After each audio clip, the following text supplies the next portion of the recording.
சேமங்கிழங்கு fry பண்ண போகிறோமா. இதை நல்லா சேமங்கிழங்கு அவிச்சு ஃப்ரை பண்ணுறதுக்கு நல்லா வட்ட வட்டமாக பொடிசாக வெட்டி வச்சுருக்கோம்மா. இதை எண்ணெயில் போட்டு எடுக்க போகிறோமா. இப்போ ஃப்ரை பண்ண போகிறோமா. எண்ணெய் நல்லா வானலில் காய வச்சுருக்கேன். காய வச்சு சேமங்கிழங்க அதில் போட போகிறோமா.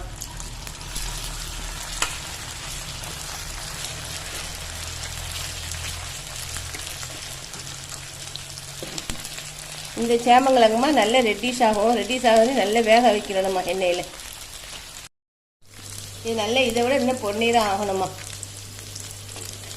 சேமங்கிழங்க ஃப்ரை பண்ணி எடுத்துட்டோம்மா. பாத்திரத்தில் மாற்றிட்டோம்மா. போட்டுக்கோங்க. பெப்பர் பொடி போட்டுக்கோங்க தேவைக்கேற்ப.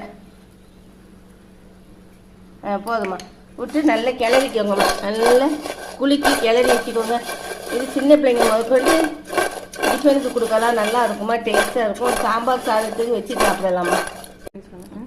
இப்போ சேமங்கிழங்கு வறுவல் ரெடிமா. சப்ஸ்கிரைப் பண்ணுங்கள், லைக் பண்ணுங்கள், ஷேர் பண்ணுங்கம்மா.